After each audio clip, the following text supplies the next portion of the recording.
the prince said, as he stood before Gavino, ready to mount his steed. "I am but one, my lord, and I ache to reach all of Areth Trae. I worry that my legs might not endure, and the days of my life might not be numerous enough to reach them all.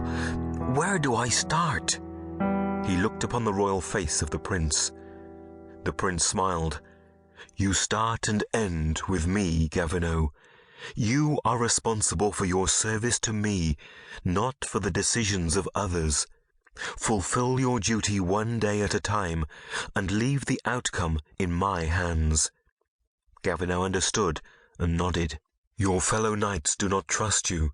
Your journey to the ends of the kingdom must first pass through Chessington. They need to know that you are truly a knight of the prince." "Yes, my lord, but how am I to travel?" The prince held up his hand to silence him. Gavino knew that the prince could hear something he could not. He strained to listen. A moment later, he not only heard the rumble, but felt the pounding in the earth of hundreds of horses. Out of the north, he saw the growing mass of a mighty army approaching. He felt a swell of anxiety in his stomach and began to draw his sword. "They are mine," the prince said as he mounted his steed. He looked down at Gavino, and in that moment Gavino felt the gaze of a king upon him. Soon an army of mighty warriors enveloped them. They saluted the prince and waited in silence for his command. The prince's horse reared, and he led the force southward to the great sea. As the massive steeds and their riders passed by on each side, Gavino recognized one warrior among them. Porinth broke off from the rest and came to him. "You look well, my friend," Porinth smiled as he spoke above the thundering sound. The last of the warriors passed like a rush of wind, and the sound of beating hooves quickly diminished. "I am well. Finally, I am well," Gavino returned the smile. Porinth nodded. "You have partaken of the character of the prince. It is easy to tell when one has been with him." "I am humbly grateful and a privileged man." "As are we all." Porinth looked toward his retreating force. "May your travels be fair, and your battles sure, Sir Gavino."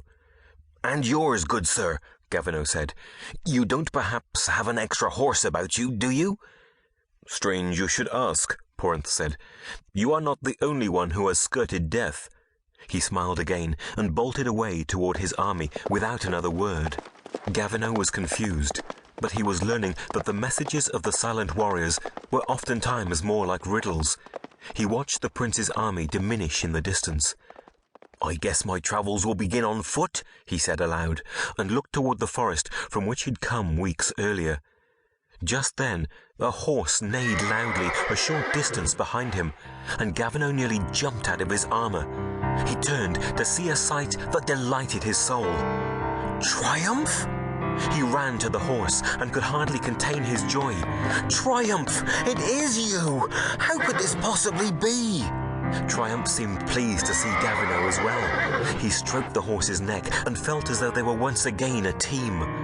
In examining the horse, he noticed the scar on Triumph's shoulder, but otherwise he seemed healthy and whole. He mounted Triumph and looked forward to his course back home.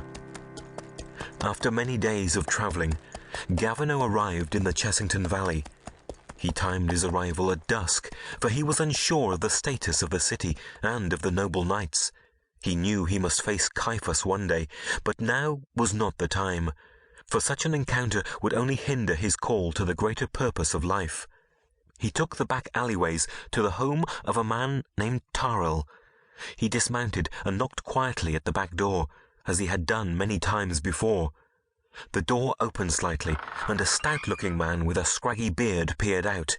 "What the—" The man opened the door to allow Gavino entrance, and then looked outside after him to confirm that no one was watching. He quickly closed and locked the door, and turned to face Gavino. This was no joyous reunion. "I heard you were dead, or worse," Carol said bluntly. Gavino did not respond. He produced a small bag that jingled with coins. "Where do they meet now?" Carol laughed. So you've come to finish the job you started, eh? I guess I know. To keep listening to this audiobook, I've left you a link in the description so you can do it at no cost thanks to Audible's 30-day free trial.